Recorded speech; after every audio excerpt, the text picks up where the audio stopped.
El 1 de agosto recién pasado, la Junta Nominadora presentó al Congreso 5 nombres para poder decidir, que los señores diputados decidan quién será el nuevo fiscal general y fiscal general adjunto del Ministerio Público. Señores, es un gusto saludarles esta mañana. A TV Azteca le interesa muchísimo la seguridad jurídica, el proceso de fortalecimiento institucional que este país necesita para combatir la ilegalidad, la injusticia, la corrupción y todas las arbitrariedades en todos los niveles. Hoy vamos a desarrollar un foro, un conversatorio interesante para conocer cómo chocan los intereses políticos y la fiscalía que Honduras necesita en este momento. El abogado Luis Javier Santos, distinguido fiscal, coordinador de una de las unidades más importantes del Ministerio Público, como es la UFERCO, que es un órgano que lucha en contra de la corrupción y de la impunidad, y la abogada Ana Pineda, distinguida académica, exfuncionaria pública, defensora de los derechos humanos, una gran profesional, nos visitan esta mañana en nuestro foro. Abogada Pineda, es un gusto tenerle aquí. Muchísimas gracias, buen día. Es un placer verlo nuevamente y interactuar con usted sobre un tema de tan trascendental importancia. Muchísimas gracias por su invitación. Fiscal Santos, es un gusto saludarle. Bienvenido. Buenos días. Muchas gracias por la invitación. De entrada, ¿qué fiscalía es la que Honduras necesita en este momento, abogado Santos?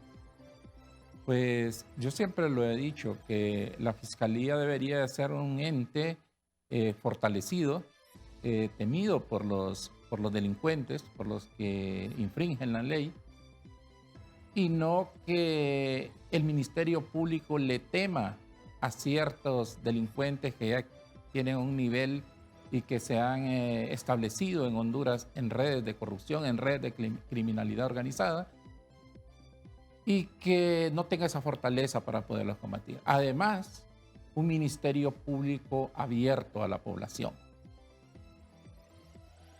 Hay casos, miles de casos, que ni nosotros que estamos dentro del Ministerio Público, ni usted que está como periodista, ni los que estamos en el medio, sabemos qué pasaron con los casos.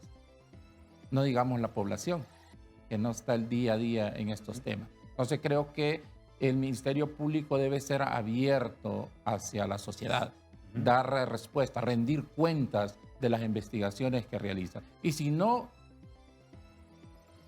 logró investigar o llegar a la verdad jurídica, en ese caso, también manifestarlo a la sociedad por qué motivo no lo logró.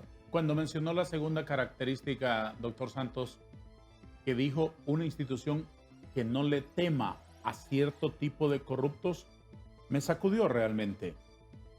Lo dice porque ha ocurrido así, más allá de nombres particulares de funcionarios del Ministerio Público. Institucionalmente, hemos tenido un Ministerio Público que no trata a todos por igual, que frente a un boxeador de determinada categoría le combate, y frente a otros lo piensa dos veces. Claro, y lo vemos en las decisiones que se toman en los juzgados.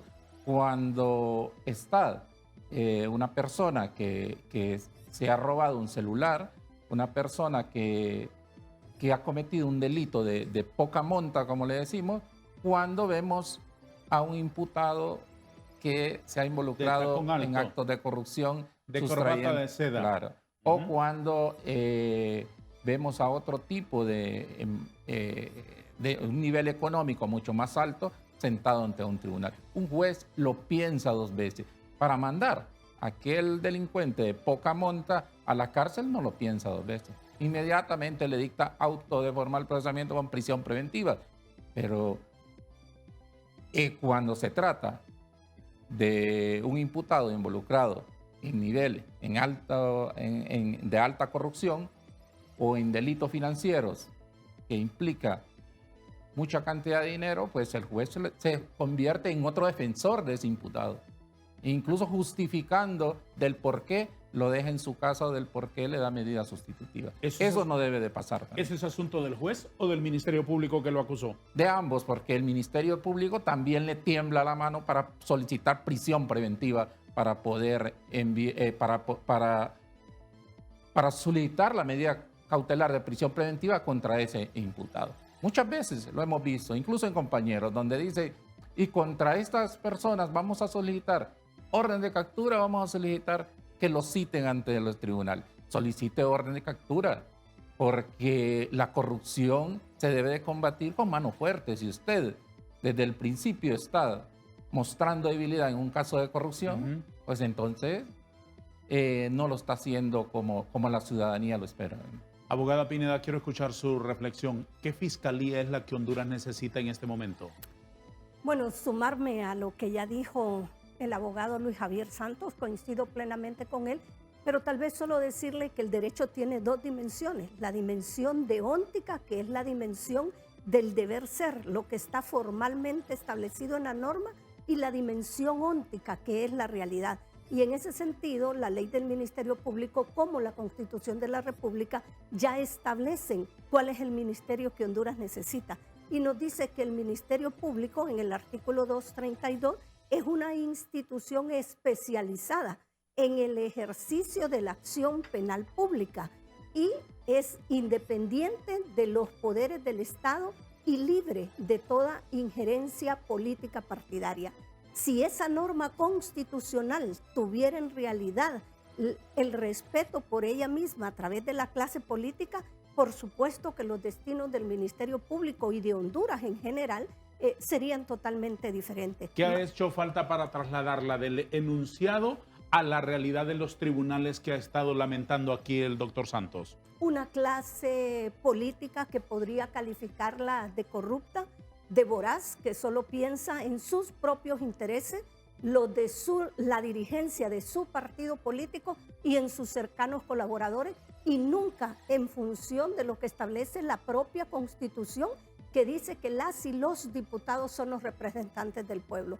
Creo que cumplir con ese papel de ser representantes del pueblo les ha quedado grande a la gran mayoría de diputados y diputadas de nuestro Congreso. Tenemos entonces una sociedad con el gran desafío de cambiar esa realidad. Correcto. ¿Esa realidad se cambia únicamente con la elección de un nuevo fiscal general y un nuevo fiscal general adjunto, o hay que hacer algo más?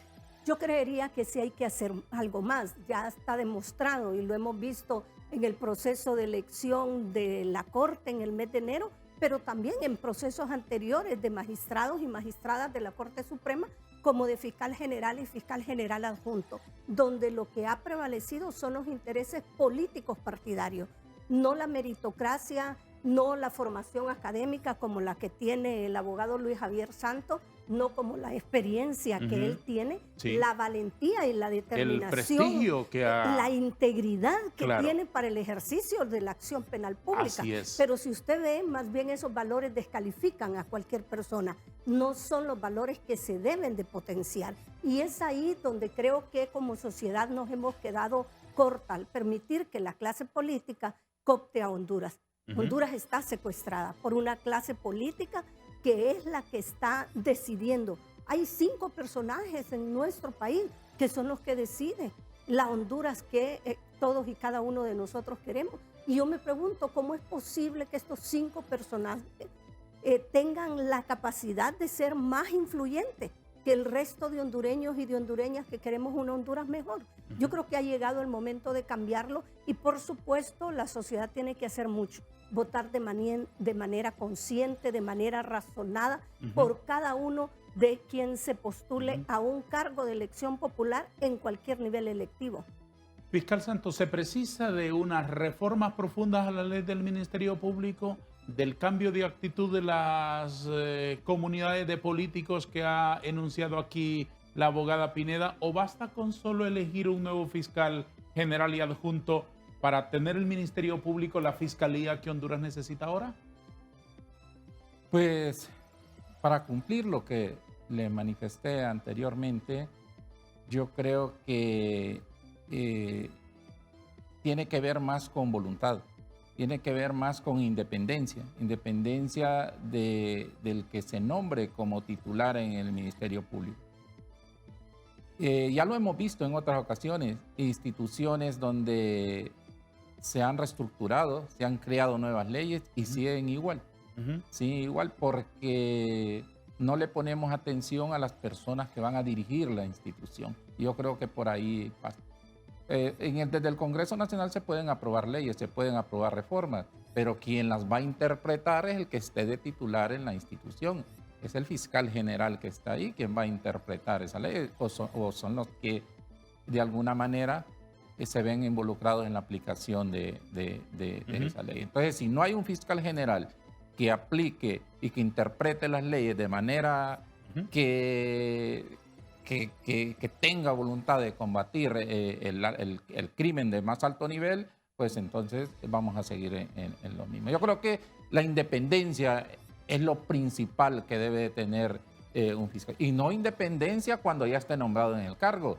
Yo lo dije cuando presenté mi carpeta de postulación. Desde el momento en que usted está dejando su carpeta de postulación, desde ahí debe de empezar la independencia de ese candidato para poder participar en ese proceso y llegar a fiscal general. A propósito, ahora que lo menciona, ¿cómo ve el proceso usted?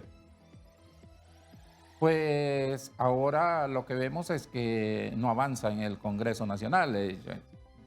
Vimos un proceso donde, ya lo hemos dicho varias veces, creemos que no está justificada la exclusión de mi persona ni de otros candidatos, al menos de acuerdo a lo que la ley expresaba. Y ahora tenemos 5 candidatos que están en el Congreso Nacional y lo que esperamos es que se nombre al nuevo fiscal general. Fiscal Luis Javier Santos, ¿a usted lo estropeó Mel Zelaya?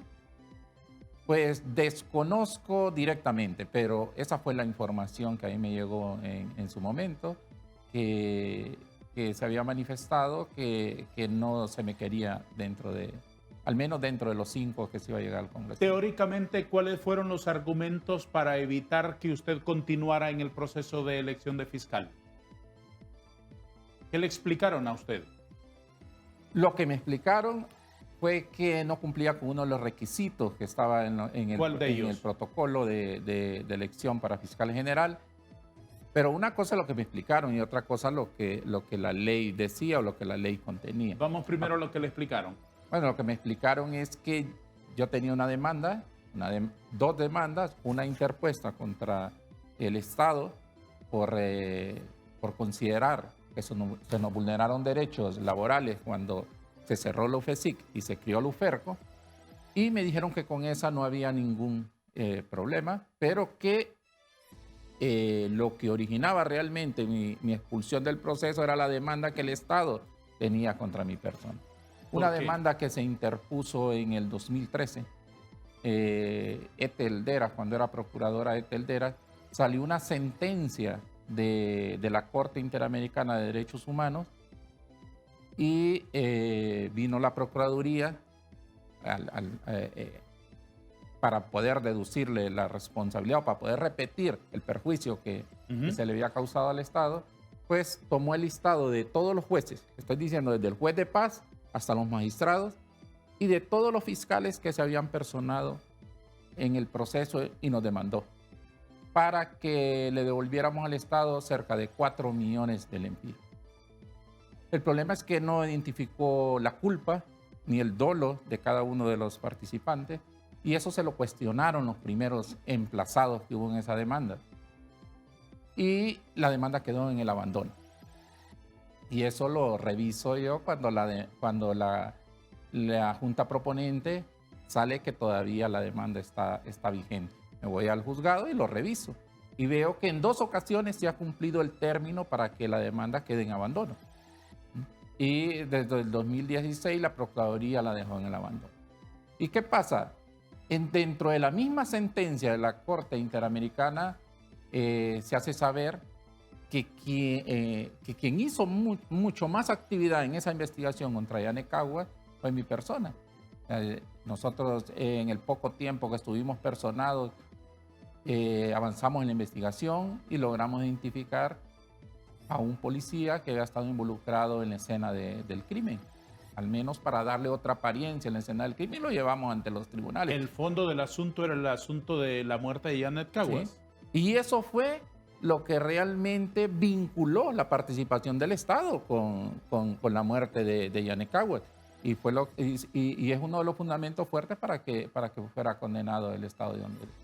No obstante, la Procuraduría nos demandó, pero dejó en abandono la demanda, nunca se me emplazó.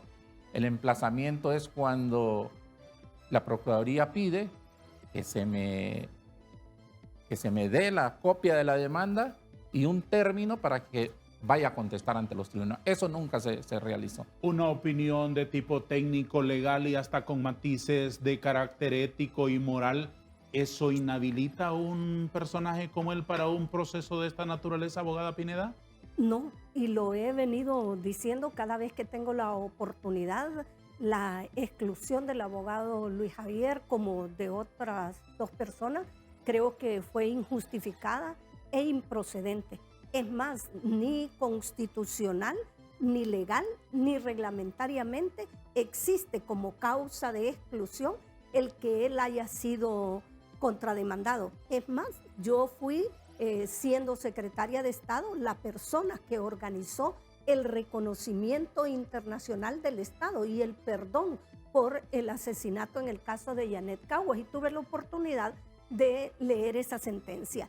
Y en esa sentencia se vio que la actividad procesal del abogado Luis Javier Santos fue la más destacada. Es más, fue quien de manera reiterada, creo que sobrepasa 5 veces, posiblemente más, en que él solicitó a los jueces que se libraran las órdenes de captura contra los supuestos autores materiales que habían sido identificados en el marco de ese proceso. Si había alguien de quien había que tomar como un ejemplo de que no hubo una investigación ineficaz, era justamente del fiscal Luis Javier. Por otro lado, creo que el hecho de que él nunca fuera notificado también le daba la posibilidad de que él no reportara el hecho, porque como profesionales del derecho nosotros conocemos que un determinado acto existe en nuestra contra a partir de la notificación. Y eso no existió. Y eso no existió hasta donde yo tengo conocimiento. Entonces eso me dejó un sinsabor del trabajo muy riguroso que venía haciendo la Junta proponente, porque decir que en el reglamento estaba establecido ese extremo es admitir que ese reglamento se hizo con discrecionalidad. Ese reglamento excede los límites de la potestad reglamentaria, en el que nunca va a legislar un extremo no previsto en la ley. Y este reglamento superó lo que dice la Constitución y la ley del Ministerio Público. Fiscal Santos, usted me dijo que había dos matices. Uno, la realidad, y uno lo teórico, los argumentos que le presentaron, y otro, la realidad. Ya me explicó lo teórico. ¿Por qué lo descalificaron a usted del proceso para ser electo fiscal general? ¿Cuál es la realidad? Esa otra parte. La realidad es que ¿de dónde viene el proceso para fiscal general o para dónde están los fundamentos para el proceso para el nombramiento de fiscal general? Vienen de la Constitución de la República y la ley del Ministerio Público y el reglamento que emitió la Junta Proponente. Claro. La cosa es que en todos estos procesos, como son similares, los formatos que se utilizan para poder llenar las declaraciones juradas son similares a los que se utilizan para ser magistrados. Y en el proceso para ser magistrados a la Corte Suprema de Justicia, sí establece el requisito de no tener demandas o causas pendientes contra el Estado. No obstante, en el protocolo que aprobó la Junta Proponente, no se establece como requisito para poder ser fiscal general. ¿Dónde aparece ese ítem de no tener demandas o causas pendientes con el Estado? Pues en uno de los formularios, en una de las declaraciones juradas que hay que firmar, que no es una causa de exclusión, puede ser una causa de valoración al momento de calificar, pero no una causa de exclusión. No obstante, no existe como requisito, ni en la ley del Ministerio Público, ni en el propio reglamento que aprobó la Junta, ni en la Constitución de la República. Sí.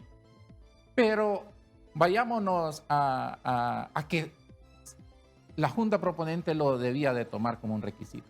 También es un requisito el no ser activo políticamente 3 años anteriormente. Y ahí hay un candidato que fue candidato a alcalde en un municipio de nuestro país. Entonces, ¿cómo es posible que aquel mucho más claro y que fue activamente, porque sí pasó el proceso, y Luis Javier Santos, que se le explicó mediante varias manifestaciones que se les presentó qué es lo que había en esa demanda y por qué no se había, se había declarado en la declaración jurada que se presenta, y no lo tomaron en cuenta. Y el otro candidato pasó sin ningún problema. Y esto porque precisamente lo que decían las declaraciones juradas no eran causas de exclusión del proceso, sino que simplemente eran parte de valorar toda la parte ética de los que estaban participando. Debemos tomarnos un minuto para la publicidad. En breve retomaremos esta interesante conversación.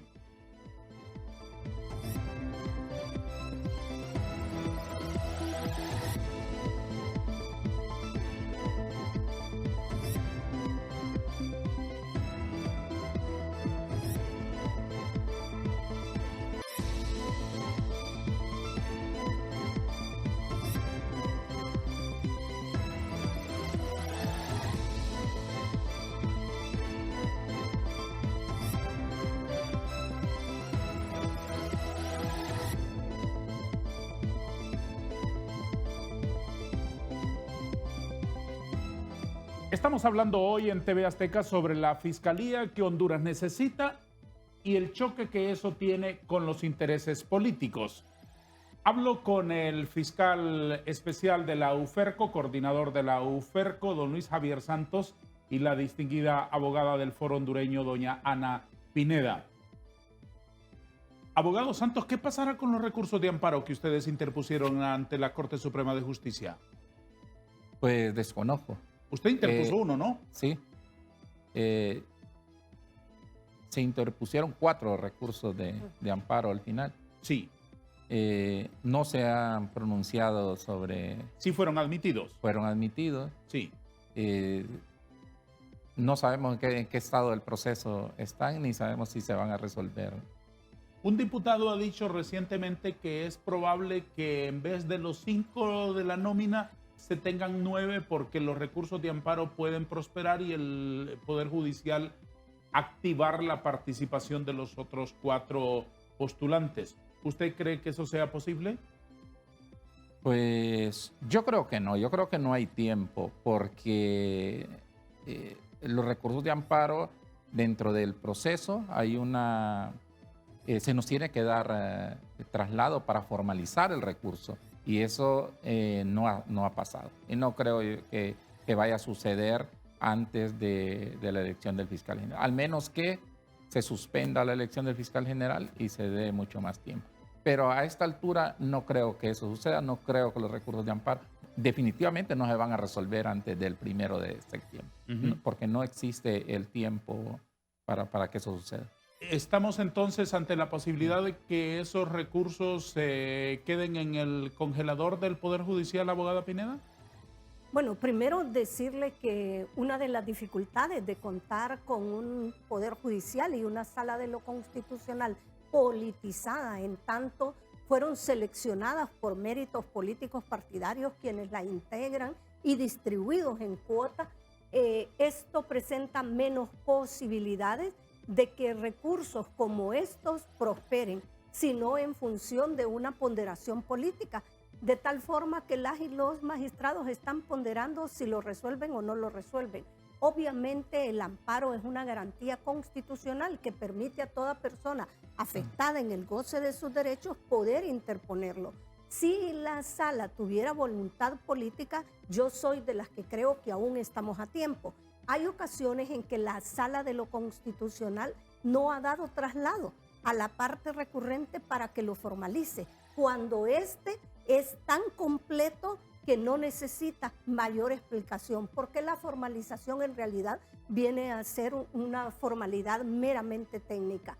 Entonces ya la propia sala tiene jurisprudencia en el sentido de que ha dicho no doy el traslado en virtud de que la sustentación es lo suficientemente sólida para considerar que está bien planteada la pretensión de la parte. Y a partir de ahí fallar con celeridad. A partir de ahí fallar con celeridad.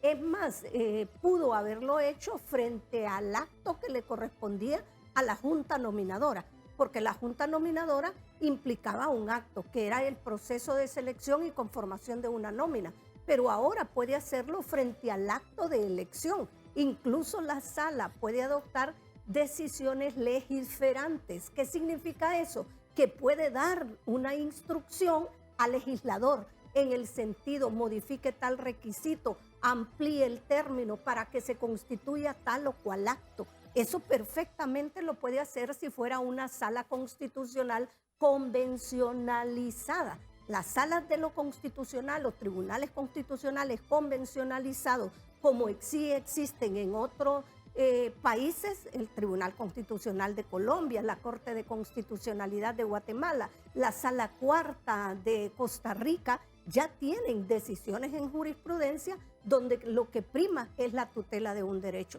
Obviamente en Honduras no es el caso, lo que prima son las motivaciones políticas partidarias, pero que la sala, si tuviera el conocimiento suficiente en la materia, ¿está a tiempo de hacerlo? Sí está a tiempo de hacerlo.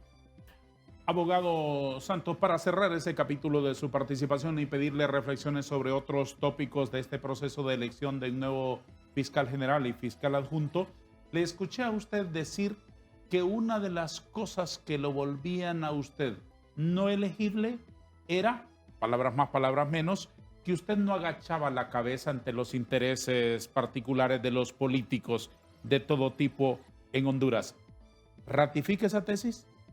Pues claro, yo creo que es una de las situaciones por las cuales yo esperaba que en cualquier momento se me excluyera. No en el momento que se me excluyó, pero sí estaba claro que no tenía mínimas posibilidades de poder ser nombrado fiscal general. ¿Por qué? Porque estamos hablando de la independencia del fiscal general. Si usted va a pedir el visto bueno y si usted va a pedir el apoyo a un político, usted está comprometiendo su independencia.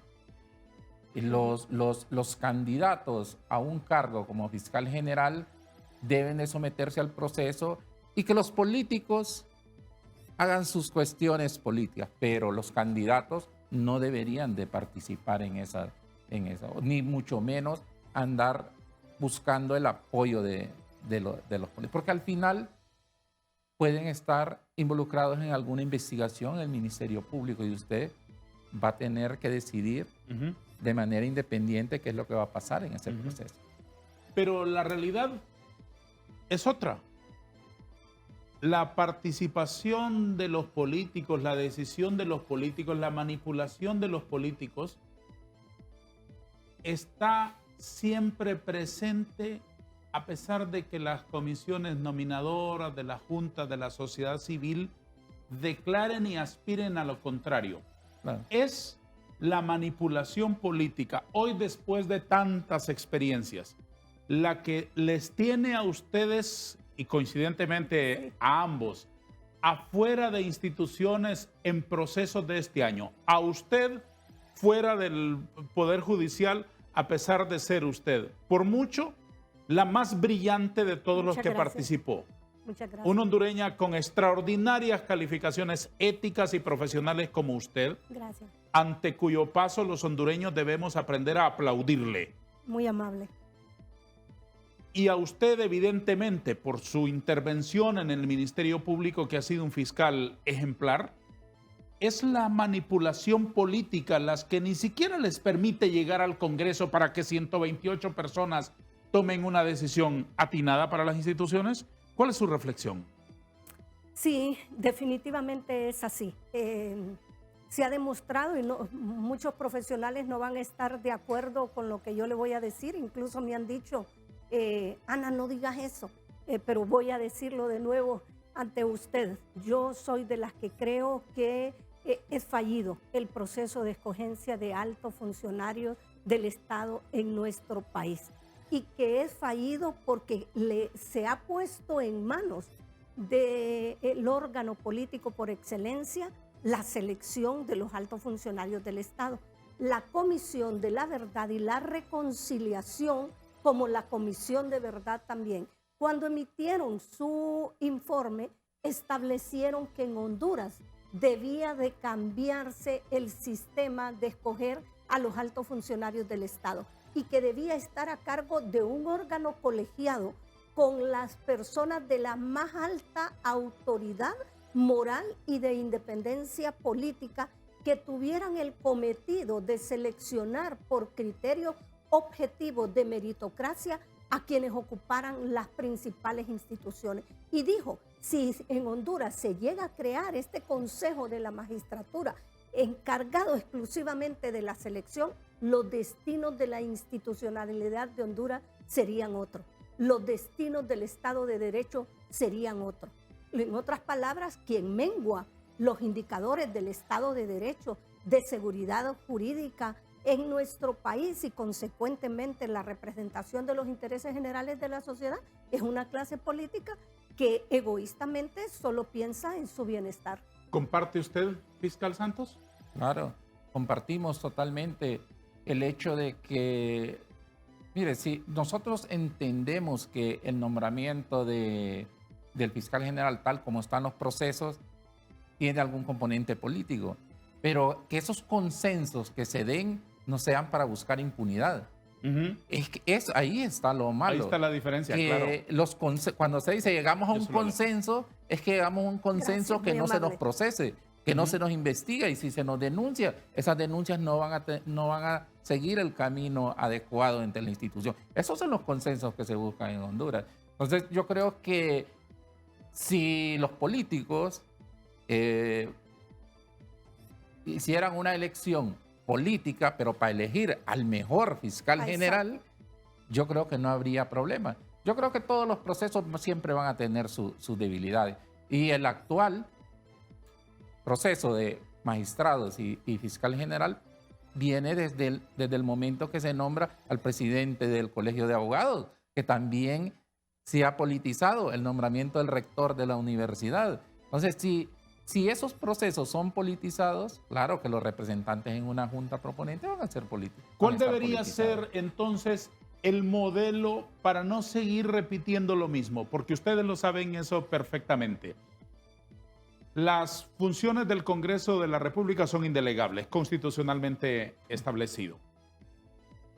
Pero ante el deterioro de la credibilidad del Congreso de la República, entonces la sociedad hondureña, dejando a un lado ese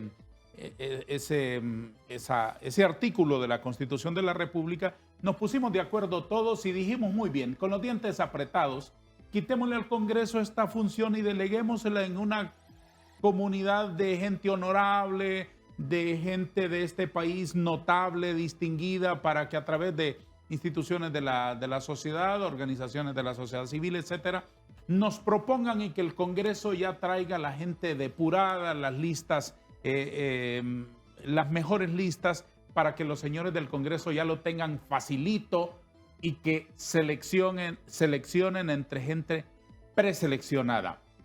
Y ese modelo no nos ha funcionado tomando en cuenta los resultados de las instituciones, Ministerio Público y Poder Judicial particularmente. ¿Qué hacemos entonces? ¿Seguimos con el mismo modelo? ¿Qué ajustes hay que hacerle? ¿Por dónde comenzamos a buscar? Si en este camino fallamos, si este modelo es fallido, ¿por dónde comenzamos a buscar mejores instituciones? Bueno, yo creo que hay que partir de la sociedad misma.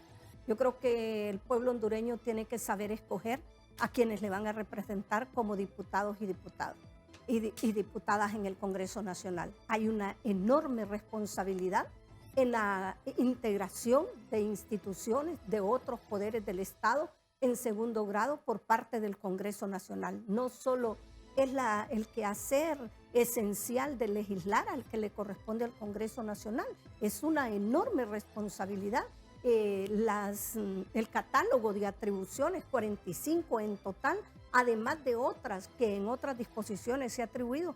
El Congreso Nacional, yo creo que amerita que el pueblo hondureño, en primer lugar, sepa escoger quiénes van a ser sus representantes. Pero por otro lado, sí creo que hay que hacer una reforma integral a la Constitución y a otro abanico de leyes. Por ejemplo, no es posible que con los requisitos actuales sigamos eligiendo a las y los diputados. Tenemos que elevar el perfil para quien llegue a ser un diputado. Imagínese usted qué triste, y se pudo ver en el proceso de escogencia de la Corte Suprema. Las y los diputados no deciden, ni siquiera con su voto. Las y los diputados solo reciben la línea, la posición del dirigente del partido y le dice, cuidadito, votás por otro, tenés que votar por tal, ¿verdad? Y se lo digo con conocimiento de causa. Muchos diputados y diputadas me llamaban, abogada, quisiéramos votar por usted. Y por eso muchos diputados pedían una elección individualizada, claro, que la propia Constitución lo dice. Si el primer día usted tiene una nómina y no toma el consenso en esa elección, las sucesivas elecciones o presentación de la nómina se tiene que hacer individualmente hasta que resulte el número de votos necesario para que ese magistrado o magistrada sea electo. Pero usted vio que en el proceso de elección de la Corte se violentó la Constitución. No se cumplió con el artículo 311, que mandaba hacer una votación individualizada. Y se hizo como en el número de veces que se presentó votando de una nómina. Esa contravención a la Constitución le refleja el desconocimiento, en primer lugar, de las y los diputados frente a la observancia de la Constitución, y por otro lado de una Fiscalía de Defensa de la Constitución que ve estas cosas e ignora que hay una contravención a la Constitución. Entonces elevemos los requisitos para ser diputado o diputada del Congreso Nacional, entre otras reformas. Por supuesto. Le voy a contar así en 30 segundos una anécdota. Más que una anécdota, es el relato de una tragedia. Lo que ocurrió con la elección de la anterior Corte Suprema de Justicia hace 7 años en el Congreso. Estaba yo sirviendo ahí al pueblo de Honduras, y cuando llegaron las hojas de vida de los 45 nominados, mire qué cosas, es realmente patético. El criterio para analizar aquellos nombres era, ¿cómo se llama el señor? Se llama Juan Pérez. Búsquelo en el censo del partido. Busque el nombre a ver si este es correligionario nuestro. Después averiguamos si sabe leer y escribir. Pero primero averigüemos si este señor es correligionario nuestro. A buscarlo por nombre y por número de cédula en los censos del partido. Si este votó, pero en las elecciones anteriores no votó. Entonces no es voto duro. Sí. Y este otro, este sí ha votado consistentemente en todas las internas. Entonces este sí es voto duro. Pasaba el primer tamiz. Es voto duro, entonces es, digamos, elegible desde el punto de vista de esta tribu, de este color político. Pero después venía que este señor tiene un carácter y una personalidad así como la de ustedes. Gente digna, gente seria, gente honesta. Entonces, ¿sabe cómo le llamaban a eso? Le decían, este puede ser correligionario nuestro, pero tiene problemitas de carácter. A este no lo vamos a poder manipular, en otras palabras. Eso me llenó de profunda tristeza, de profunda frustración, y me explicó, entre otras cosas, por qué este país marcha como marcha. Claro. Porque la consideración de los diputados es decir, muy bien, ¿y este podrá ser mandadero mío o no? Sí. ¿Y este podrá ser susceptible de que yo le mande un WhatsApp para que ataque a mis enemigos o no? ¿O para que me arrope a mí con la impunidad que necesito? Honduras, aquí tenemos dos profesionales brillantes de los cuales debemos sentirnos orgullosos. Gracias. Una pudo ser presidenta de la Corte Suprema de Justicia, están aquí. Muchas gracias. Y el otro podría ser fiscal general de la República. Pero nuestros políticos No piensan lo mismo que lo que piensa la inmensa mayoría del pueblo de Honduras, que ama el presente y el futuro de este país. La última pausa de nuestro foro, por favor.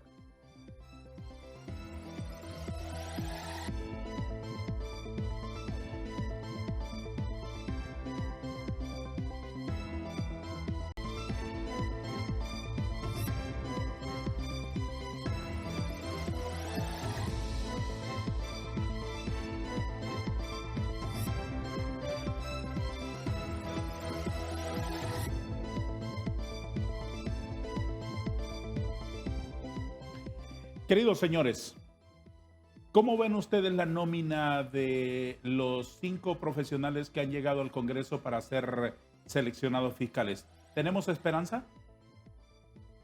Dígame usted, doctor Santos. Pues yo creo que dentro de los 5 hay excelentes profesionales. Yo creo que hay que esperar su desempeño dentro del Ministerio Público.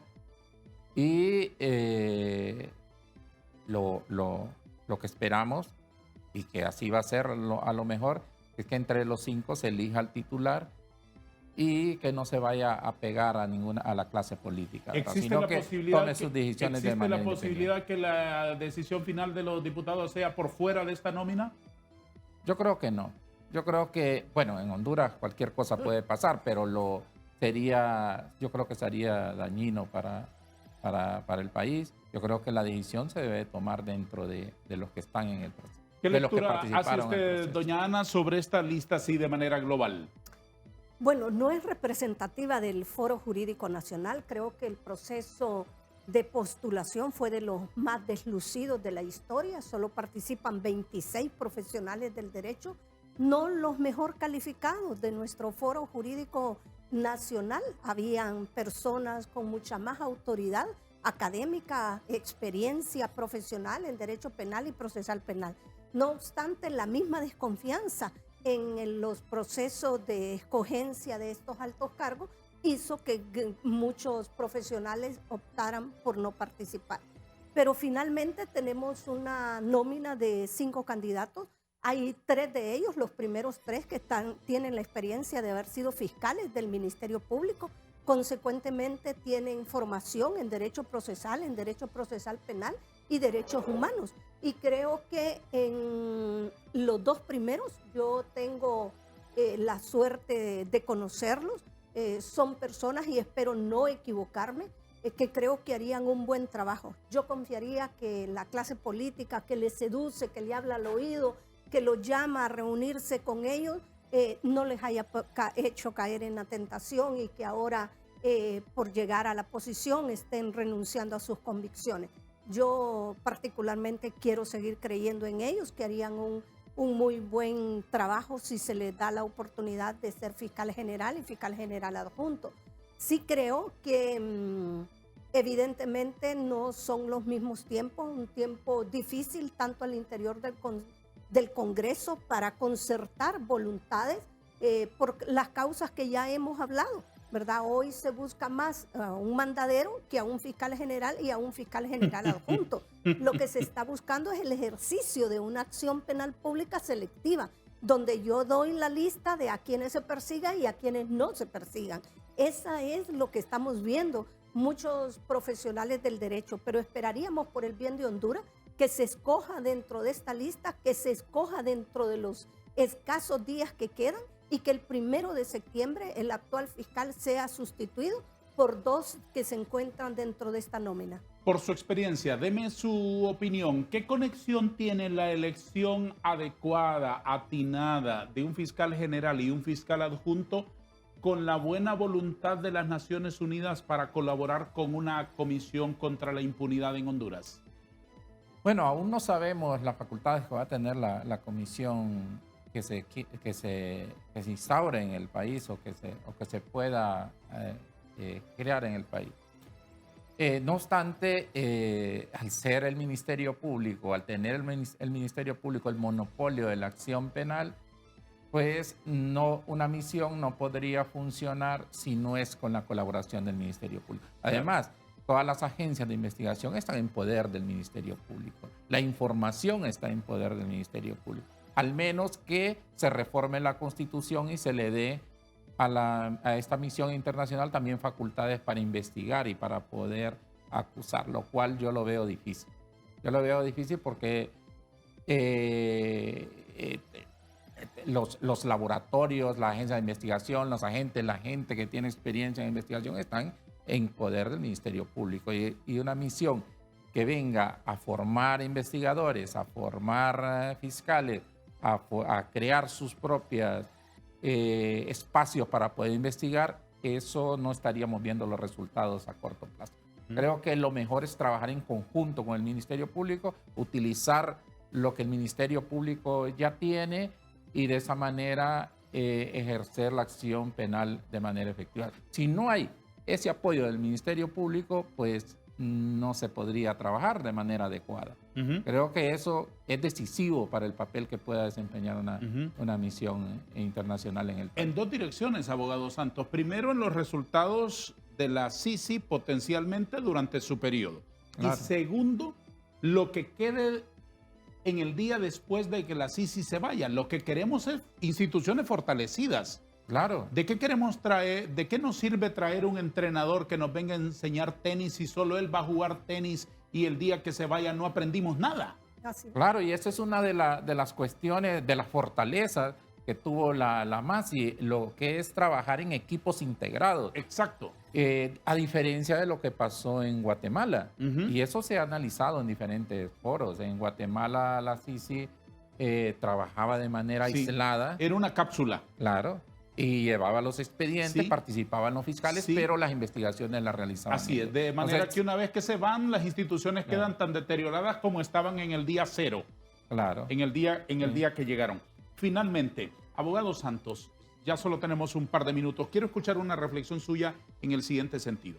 Le hemos escuchado durante muchos meses pidiendo que se quiten trabas para combatir la corrupción, pidiendo que el Congreso reforme leyes, derogue algunas normativas que le impiden a los luchadores contra la impunidad y contra la corrupción llevar adelante exitosamente sus trabajos. ¿El Congreso no ha cumplido a la altura de lo que ustedes esperan? Sí ha cumplido últimamente con la reforma, ya se completó la reforma de lo que llamó la MASI en aquel entonces, Pacto de Impunidad, que era el decreto 057-2020, el 116-2019 y el 93-2021. Además, se derogó la ley de secreto. Sé que falta la aprobación de una ley de colaboración eficaz, las reformas al Código Penal y algunos otros obstáculos legales que quedan en alguna ley, pero que no son esencial para poder realizar una investigación. O sea, eso no es ningún impedimento. ¿Qué pasa ahora? Pues al desaparecer la UFESIC y al crearse la UFERCO, pues la UFERCO quedó debilitada. El recurso humano, que debería ser algo que el fiscal general es el que debe tomar la decisión, qué recurso humano es el que se asigna a la UFERCO, pues eso no ha pasado. Y por la sencilla razón que las unidades de combate a la corrupción pública nunca se fortalecen. Durante toda la historia del Ministerio Público nunca han estado lo suficientemente fortalecidas. Son investigaciones que implican parte financiera, y las partes financieras se necesita de peritos financieros. Y fácilmente se pueden bloquear las investigaciones si a usted no se le asignan los peritos financieros suficientes. Y es lo que pasa con la UFERCO. Tenemos 6 peritos financieros trabajando para la UFERCO.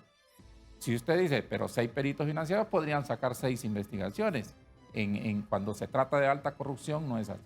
Las investigaciones implican 40.000 folios de información financiera, 10 gigas de información, y siempre se trabaja en equipo. Por supuesto. Siempre se trabaja en equipo y no es suficiente. O sea, 6 peritos financieros no es nada para poder darle respuesta a las demandas que exige la población. Estoy honrado con su presencia en nuestro foro esta mañana. Una reflexión final, abogada Pineda, para el pueblo de Honduras, para los que toman decisiones, para la sociedad en general, sobre la necesidad de una fiscalía del Ministerio Público a la altura de las exigencias que nos plantean los actuales tiempos.